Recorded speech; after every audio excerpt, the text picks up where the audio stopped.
0 seconds.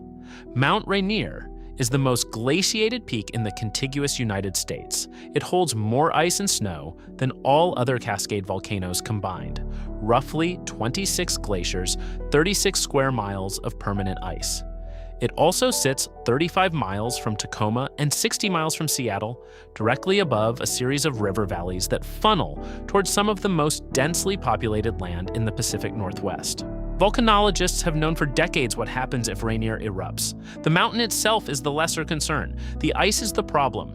The summit ruptures now. Pressurized magma and volcanic gas tear through the crater in an instant. The explosion blasts ice, rock, and ash thousands of feet into the air above Washington state. Visitors near the Paradise-Jackson Visitor Center, one of the most popular spots on the mountain, sitting at 5,400 feet elevation, directly below the summit glaciers, have perhaps 3 seconds to register that something has gone catastrophically wrong before the sky above them turns black. 5 seconds later, part of the summit crater caves in. Pyroclastic material, superheated gas, ash, and shattered rock, spills over the collapsing rim and begins pouring down the mountain's upper slopes. The Nisqually Glacier, which descends the southwest face directly toward Paradise, takes the first flow. Where pyroclastic debris hits glacier ice, the ice doesn't melt gradually, it flashes to steam. The explosion of steam throws chunks of ice the size of cars across the upper slopes. Camp Muir, the main high camp for Rainier climbers sitting at 10,000 feet, is inside the expanding ash cloud within seconds. Any climbers on the upper mountain are gone before they can move. The slopes below are next. 10 seconds later, pyroclastic flows race down 3 sides of the mountain simultaneously, down the Nisqually Glacier toward Paradise, down the Emmons Glacier, the largest glacier in the lower 48, toward the White River Valley, down the Carbon Glacier to the northwest. Each flow moves at 100 miles per hour or faster, a dense, rolling cloud of superheated gas and debris that incinerates everything it contacts and flattens forests from the pressure wave running ahead of it. The Paradise Inn, a historic lodge that has welcomed visitors to Rainier since 1917, disappears behind the advancing cloud from the Nisqually flow. At the Sunrise Visitor Center on the northeast side, people watching the eruption from what they thought was a safe distance see the Emmons Glacier face vanish behind a black wall that is moving toward them faster than they can process what they're looking at. Wherever the hot debris touches the glaciers, the meltwater begins, millions of tons of it, mixing with volcanic rock, ash, and debris, running downhill through channels carved by the glaciers themselves over thousands of years. And the lahars have just started. 1 minute later, a section of Rainier's flank begins moving. This is the scenario that makes Rainier uniquely dangerous compared to most volcanoes. Decades of volcanic heat and acidic gases have been slowly rotting the rock inside the mountain, a process called hydrothermal alteration. The interior of Rainier, in places, is less solid rock than it appears from the outside. It's weakened clay and crumbled material held in place by the frozen water around it. The eruption destabilizes that weakened section. A massive flank collapse begins. Not the summit, but an entire face of the mountain, millions of tons of ice, rock, and debris sliding downward at once. It moves the way a wet avalanche moves, fast, dense, and with nowhere to go but down through the valleys waiting below. The debris avalanche hits the river channels and keeps going. 3 minutes later, when the collapsing flank mixes with the glacial meltwater already running in the valleys, it transforms. Rock and ice and water combine into a slurry with the consistency of wet concrete. It's not water, and it's not lava. It's a lahar, a volcanic mud flow, and it behaves like neither. It flows faster than most people expect, 30 to 40 miles per hour in steep channels, and it fills those channels wall to wall and bank to bank, carrying boulders, snapped trees, vehicles, and anything else in its path. The Puyallup River Valley, which runs from Rainier's western slopes toward Tacoma and Commencement Bay, is now carrying this flow in its main channel. The valley is also home to Orting, 10 minutes later.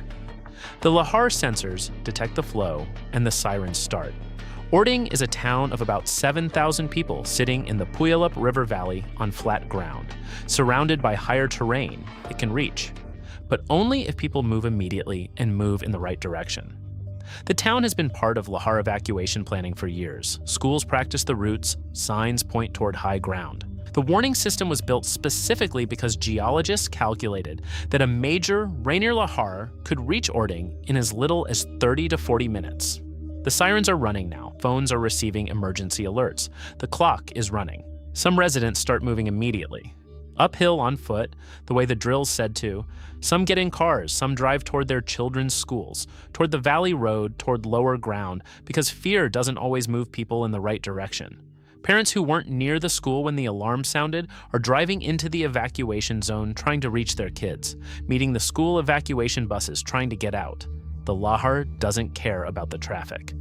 30 minutes later. The flow reaches Orting. It doesn't arrive as a wave, it arrives as a wall of gray-brown debris filling the entire river channel and spreading outward across the valley floor. Homes closest to the river are swept off their foundations. The debris carries boulders large enough to demolish a building on contact, trees stripped of their branches, vehicles that were caught in the flow upstream. It moves with enough force that it doesn't go around obstacles, it goes through them. The people who made it to high ground are watching. The town below them is disappearing under several meters of mud and debris. Rooftops and the tops of taller structures poke above the surface. The flow keeps moving, because the valley keeps sloping, because Orting is not the destination. It's just the first town in the way. Families on the hillside are counting people. Someone is missing. The phones aren't working reliably. The cell towers in the valley are gone now, buried or knocked over by the flow, and the ones on higher ground are overloaded with every surviving person in the region trying to call someone simultaneously. 1 hour later, the lahar widens as it enters flatter terrain below Orting. Sumner and Puyallup sit further down the valley, where the Puyallup River begins to lose its steep gradient and spread across a broader floodplain. The flow that was channeled and fast in the narrow upper valley is now slower, but covering far more ground, spreading across farmland, industrial areas, the low-lying sections of both towns.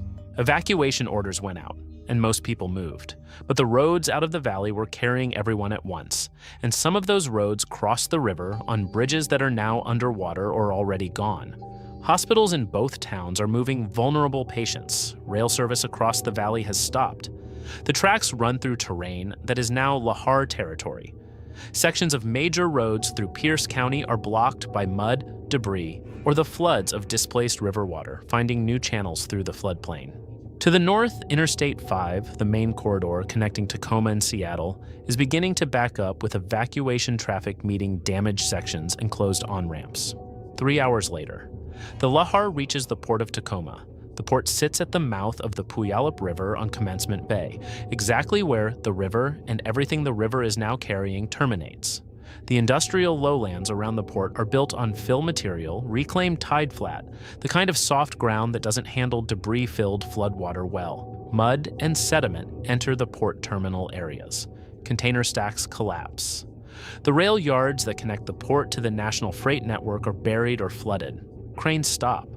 The Port of Tacoma is one of the major container ports on the West Coast. It handles billions of dollars in cargo annually. It is closed now, and the closure is not temporary in the way a storm closure is temporary. The sediment filling the terminal areas and the river mouth will take months to dredge, and the infrastructure buried under it will need to be assessed before it can even be located, let alone repaired. 6 hours later, ash is falling on Seattle. The eruption column has been feeding ash into the upper atmosphere since the first seconds, and the prevailing wind has been carrying it northwest. The ash reaching Seattle isn't the thick, suffocating blanket hitting communities closer to the mountain. It's a fine gray powder settling on cars and sidewalks, turning daylight brown and hazy, getting into ventilation systems and machinery and lungs. SeaTac Airport closes. Aircraft can't operate safely in volcanic ash. It melts inside jet engines and coats sensor equipment. The closure doesn't just stop flights in and out of Seattle, it stops the movement of medical supplies, emergency personnel, and relief equipment that would normally move by air. The Space Needle is barely visible through the haze. Pike Place Market is gray and quiet. The tourists who were there this morning either sheltered inside or trying to figure out how to leave a city whose main airport just closed. The lahar hasn't touched Seattle. It doesn't need to. 12 hours later, Tacoma is managing multiple disasters at once. The low-lying industrial areas near the port are buried or flooded. Higher neighborhoods are receiving the displaced population from the valley communities below Rainier. The city's water treatment system is struggling. The intakes draw from the Puyallup River watershed, which is now carrying ash and lahar sediment. The Tacoma Dome has become an emergency shelter, filling faster than supplies are arriving. Ash is coating everything. Roofs across the region are accumulating weight. Wet volcanic ash is heavier than it looks, and older or weaker structures are failing under it.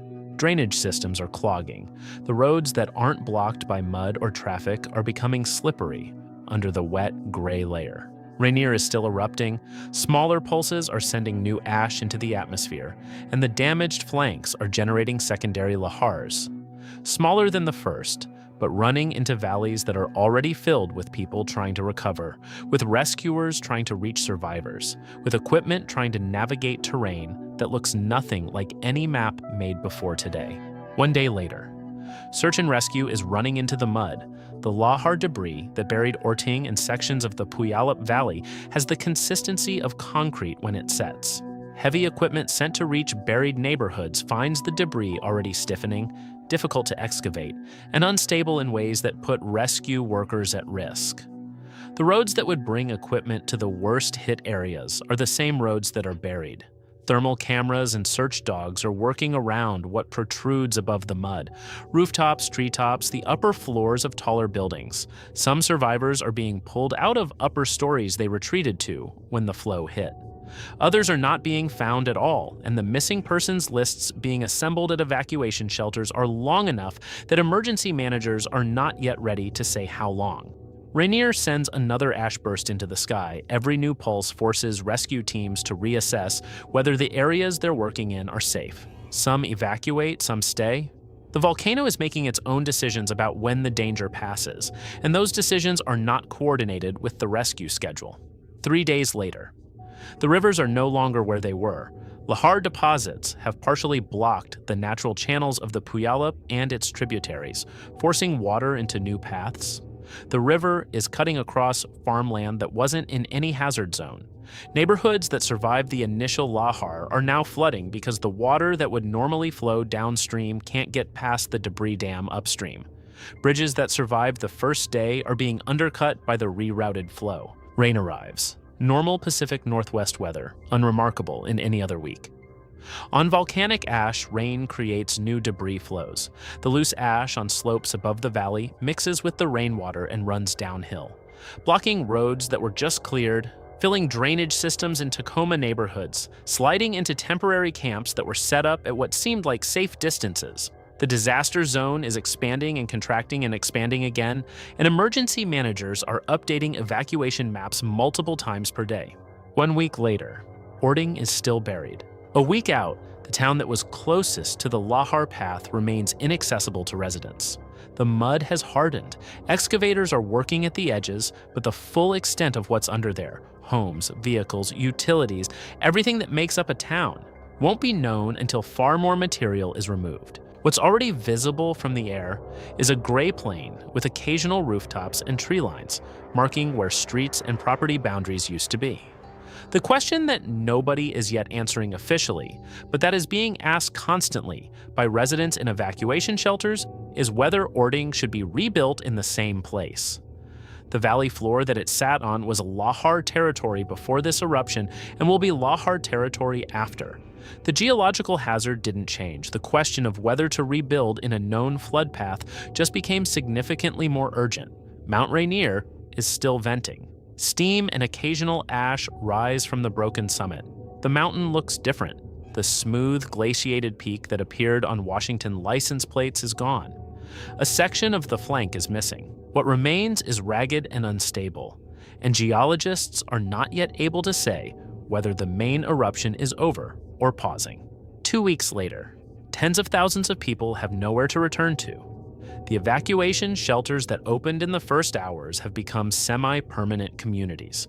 Schools are running from temporary locations. Families are scattered, some with relatives in Seattle, some in hotels paid for by emergency assistance, some still in the shelters where they've been since the sirens went off. The paperwork of disaster, damage assessments, insurance claims, housing assistance applications, is beginning slowly in communities that don't have stable addresses anymore.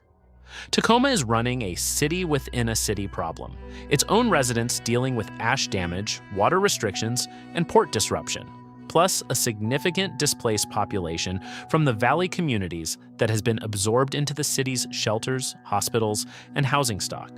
The pressure on every system is sustained and shows no sign of releasing. Seattle is functioning, but not normally. SeaTac has reopened for some flights when ash conditions allow, then closed again when they don't. The disruption to regional supply chains, the port closed, the main north-south highway degraded, the rail lines through Pierce County still largely out, is showing up in goods availability and prices across the entire Pacific Northwest. 1 month later, the mud across the Puyallup Valley is drying into a new landscape. Deep deposits, in places 10 meters or more, have hardened into dense gray sediment.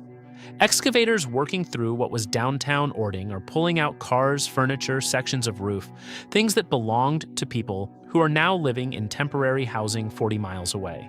The excavation is slow because the debris is dense, because the equipment damages itself on buried debris, and because the work keeps stopping every time Rainier does something that makes the monitoring teams nervous.